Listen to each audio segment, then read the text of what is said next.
Welcome to Honeybee, real stories of love, lies, and betrayal, where every truth stings. Let's begin. My name is George. When my wife decided to file for divorce right after I inherited my late mother's fortune, she thought she was being clever. I never imagined that the woman I built my life with would turn against me at the moment I was most vulnerable.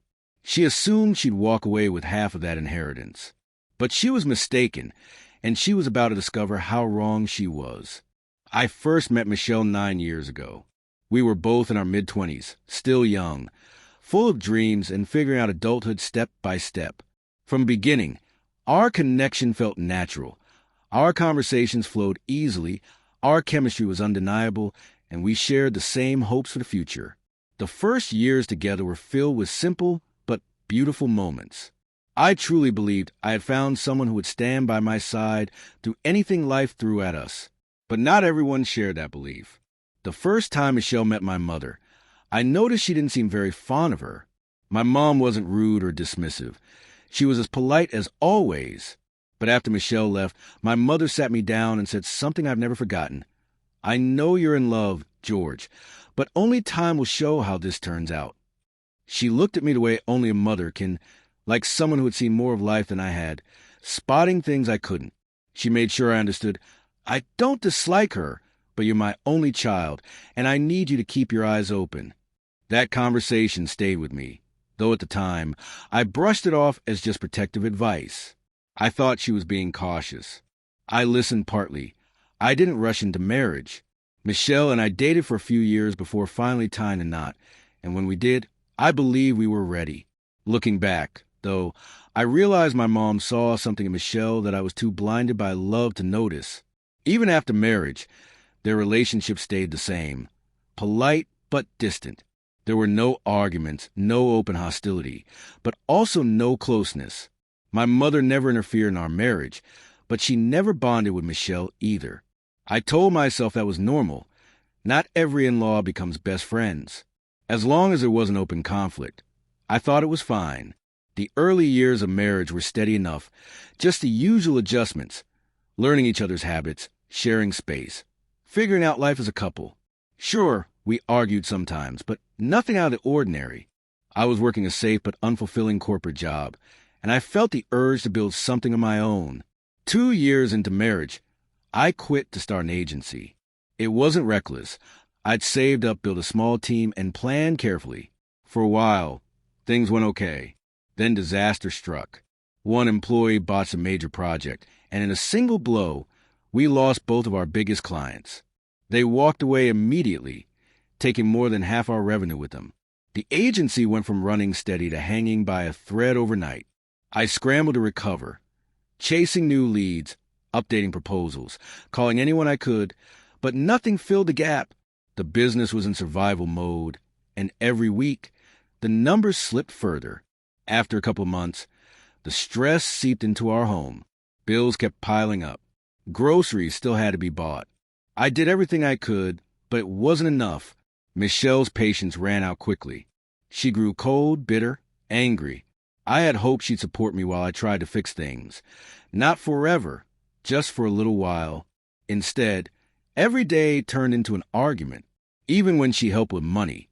She made sure to throw it in my face, complaining endlessly about how I'd left a stable job for a business that was failing. And while I understood her frustration, what cut deep was how quickly she turned into blame. Like I had dragged her into this mess just to make her suffer. The truth was, things between us had already begun to crack before the financial stress. The money problems just widened the gaps until we barely felt like partners anymore. We stopped communicating. The warmth was gone. We were more like roommates than husband and wife. Eventually, I realized I was running out of options. I had tried to keep the business afloat alone, but pride doesn't pay bills. Finally, I went to my mother and told her everything. I expected disappointment, maybe a lecture. Instead, she listened quietly, then handed me a folder from her drawer. Inside was enough money to give the agency breathing room. It wasn't a miracle cure, but it gave me the chance to rebuild. Within a few months, I landed new clients, not as big as before, but enough to stabilize things. At last, I could breathe again. But while the business recovered, my marriage didn't. The distance between Michelle and me only grew.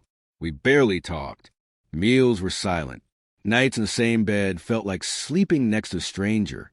We both knew something was broken, but neither of us said it out loud. Then came the call that changed everything. My mother asked me to visit, her tone unusually serious. The next day, she told me she had ovarian cancer. She had already been battling it for nearly a year, but the treatments weren't working. Her doctor said she had only months left. That moment shattered me. My mother had been my rock ever since my father passed away 12 years earlier. The thought of losing her felt like the ground crumbling beneath me. The weeks that followed were some of the hardest of my life. I tried to keep the agency running, but my mind was always at the hospital, sitting beside her, holding her hand, talking about nothing because I couldn't bring myself to talk about goodbye. Michelle showed sympathy at first, but her presence faded quickly. She rarely visited, always claiming she was too busy or that hospitals depressed her. I didn't push. She and my mom had never been close anyway. After 2 months, my mother passed away. Even though I saw it coming, I wasn't ready. She had asked for a quiet burial without delay, and I made sure her wishes were honored. Standing at her grave, I wonder how I was supposed to keep going without the one person who had always guided me. A week later, her lawyer called. I assumed it was paperwork about accounts or funeral costs.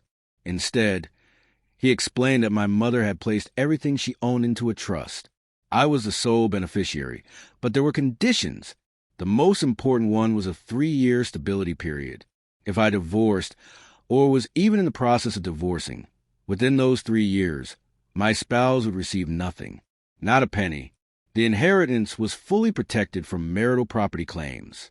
At first, I was confused.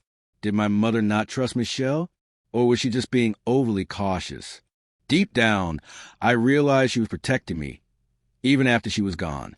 I told Michelle only that my mom left me an inheritance, leaving out the details of the trust.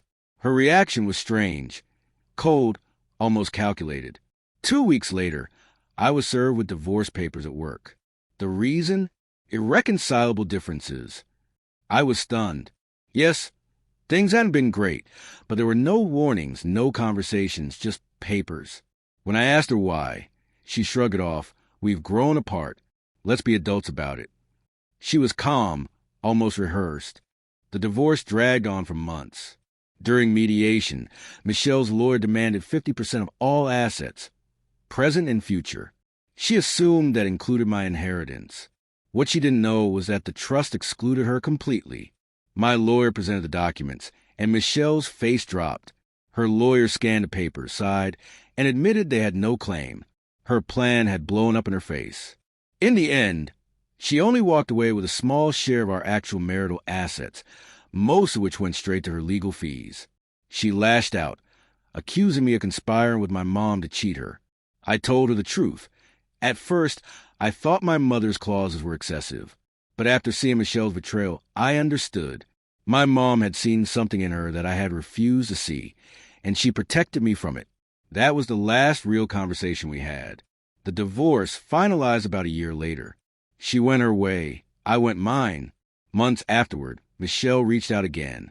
She admitted she was drowning in debt and didn't know who else to turn to. For a brief moment, I felt that old instinct to help her, but I didn't. I replied, "I'm sorry you're going through this, Michelle, but I can't save you. I wish you well." That was the last time we ever spoke.